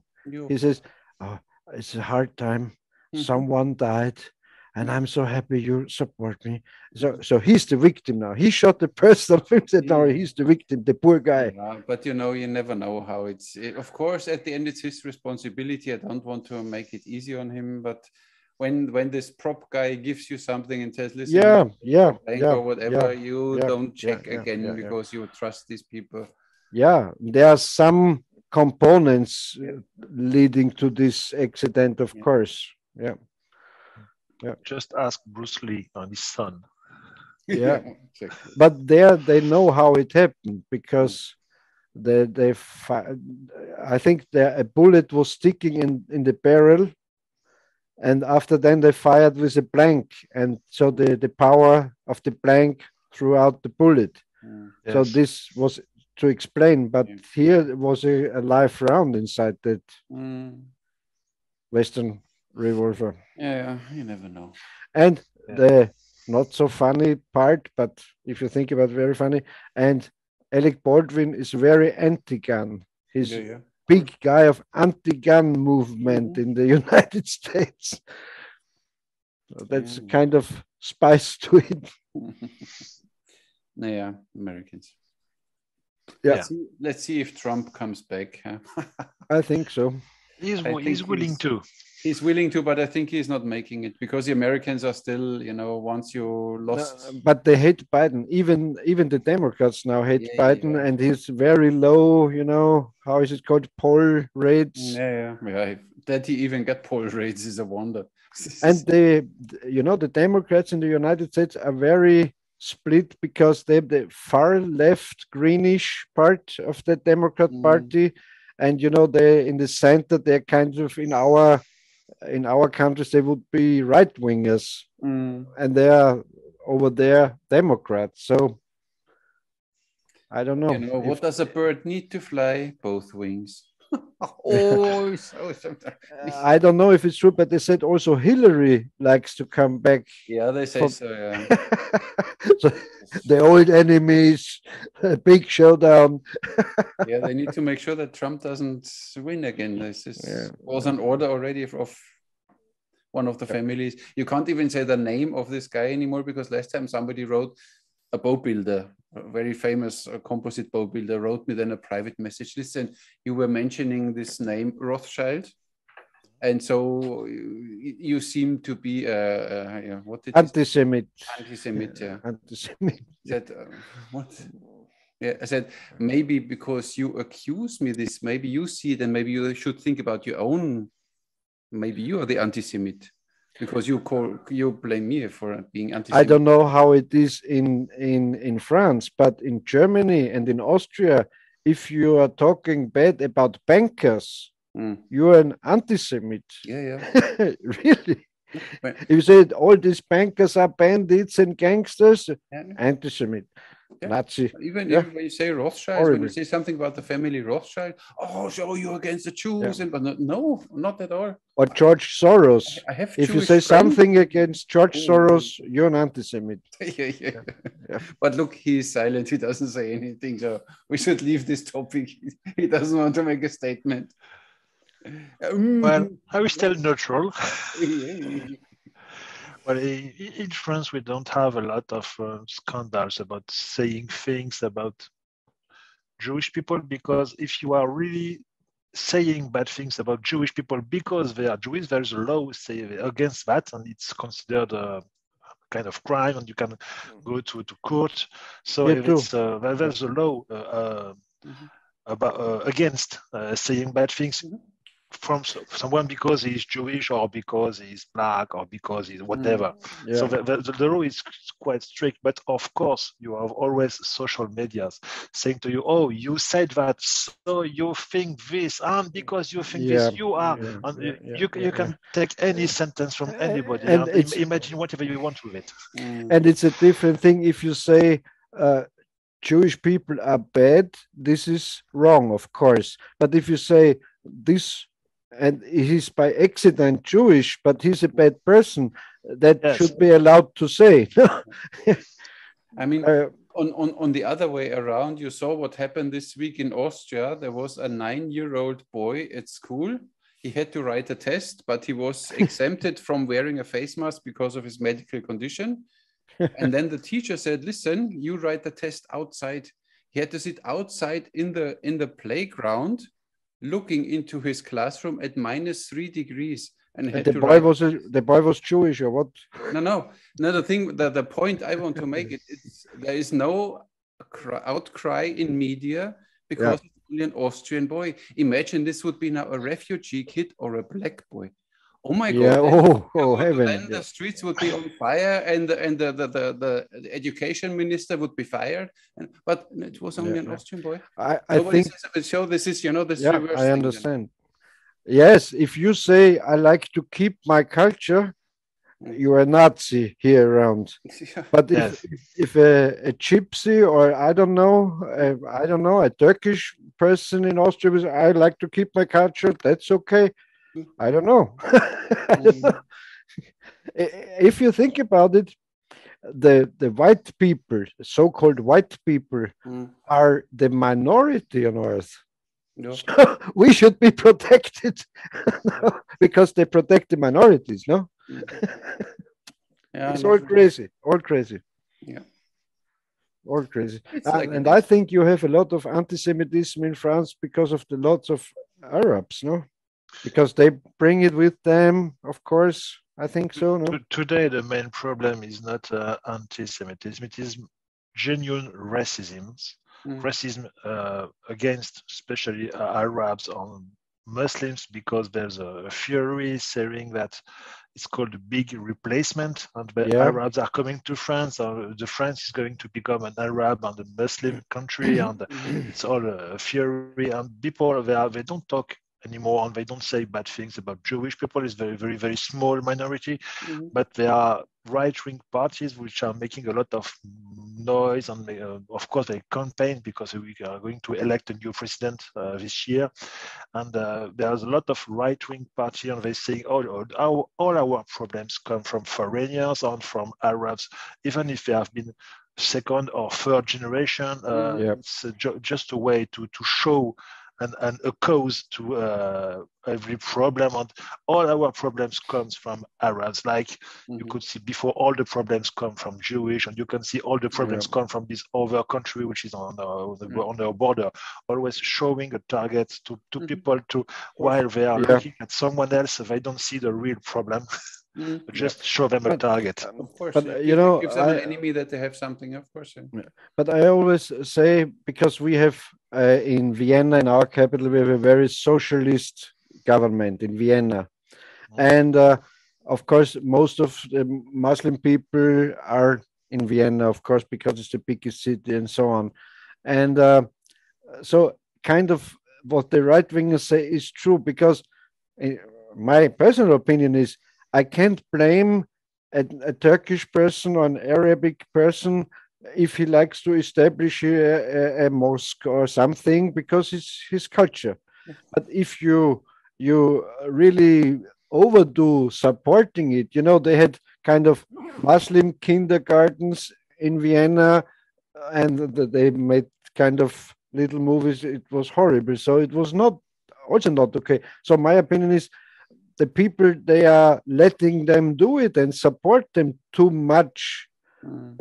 These are the bad people, not the Muslims. They are doing it because I come here, I have my community, we like to have that Islam, and so it's okay. To me, it's okay, and I love that Islamic people. I have no problem with them. But if their culture is more protected than yours, that's also not okay. It should be kind of balanced a little, no? In my opinion. Yeah. But that's right wing, of course. That's racist.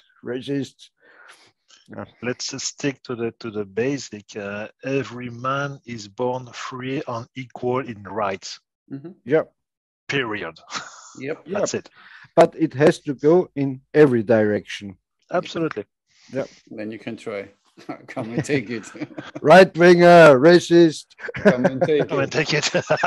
And it's so easy today. Everything in Germany and Austria, nowadays with this, vaccine opponents and so, these are all Nazis. If you're making fun kind of Nazis, they say you're putting that horror down. You're playing it down if you're making fun of it. But if they say, I don't like to get vaccinated, and they say, you're a Nazi, then they are not playing down the Nazis' crimes. I don't know. It's Yeah, they simply crazy, follow, crazy. follow mainstream media, brainwash. What can you say? There was a good conspiracy. Now I have one with Notre Dame, and it's interesting enough, but that's true. It I was never was heard it again. I was a never heard landing again was a about. landing station for UFOs? No. No, no. Oh, just say When it. it burned, Yeah, yeah, of course. when was it when it It was burned? because of the crash of a UFO. I think no, the UFO was in the roof and exploded when they wanted to Yeah, start. something like that. No, but it's a sad story. But yeah, But do they officially say why it burned? Officially, we still don't know exactly what it happened. Some people say somebody just lighted a cigarette and lit it on the corner and it just burned. Some people say it was a problem of electric device which made sparkle and it burned. Some people say it was Muslim terrorists who went to a lot of ideas, but no real evidence and no. So no, And you hear sure. nothing about it. It was a big catastrophe and all in the media, but you hear nothing about it anymore. But we still don't know for sure. But what is true that in France some priests got attacked by Muslims. That's true. No? It did happen. Yes. So some priests were killed by. I wouldn't say Muslims. Something? I would say Islamist terrorists. Sorry. Muslims could be to general and. But there have been some terrorist attack in Thais, some church and some priests were killed. But the guy was Muslim, but he was Islamist terrorist. I would name it that way. I'm sorry, I said it wrong. Yeah. And I'm on the Muslim side, not with the terror, but I must not draw a kind of cartoon of Mohammed like Charlie Hebdo. I must not do it. No. If I know how angry they get, I must not do it. So I'm on their side too, because on the Muslim side, because why should I make it? From this newspaper Charlie Hebdo, they have an idea which is I can say bad things about any religion. So they draw cartoons. But why should I? But why should I? They make cartoons with saying funny or bad things about Jewish. They do cartoons and say bad things about Muhammad, and they do it all. They do it not only against or to make fun about Muslims, but everybody. Why should I make fun or bad pictures about any religion? Why? Of course, it's okay if you can do it for one religion. You can do it, no problem with that. But why should I? Because these are the same people say you must not talk bad to another person. This is emotion. You're hurting him, his emotions, and so on. And on the other hand, they do that. And I wouldn't make a cartoon of Buddha or of Jesus or of Mohammed. It doesn't matter. Why should they do it? This is their only business model, in my opinion. It's a kind of business model, obviously, and they made it on purpose, but not on purpose in a way to hurt anybody. Basically, the drawings had a message, and the message was not bad message, but of course it was interpreted by people who did not like it, and that's perfectly their right to dislike this message. Personally, I don't buy this newspaper usually, so I wouldn't say I like it, but basically the rules on the law in France is that they have the right to do it. You have the right not to like it, and if you don't like it, you have the right not to buy it, and just not. But not. But I must not everything what is allowed. I mean, must not do everything what is allowed. You have the right to jump from the 7th floor, but you might don't want to do it, because yes, you have the right. But you have the right to. It's your freedom. Exactly, I'm free to do it. But they knew exactly how angry that Muslims will get about it. They knew it exactly. They didn't. What a surprise! No, but not many. There were only the few, and again, these extremists, they felt then whatever. But the most, when you talk to people here, and I have many Muslim friends, they were laughing about it because Charlie newspapers, they go to court each month, almost each month they go to court because they are sent to court by Christians, by Muslims, by Jewish, by rich people, by they go to court almost each month. They have a lawyer which is full-time working A for rich that, guy because now. each time they make an issue, they go to court. But that's something they are used to, And they see in France, themselves. it's their right. So it's my right not to like it and not to write it or not to look at it if I'm not interested. Okay. But that's all. If I'm not happy, if I think of it, I can go to court and make a violent. Obviously, 99% of times the journal they will win the case on court, but it's my right to go to court or to express that I disagree, and that's it. And it shall not go further than that. But of course, I can understand some people to not appreciate this image. It's their right, and they can feel offended. It's also their right. And and sometimes they get the bill with a Kalashnikov.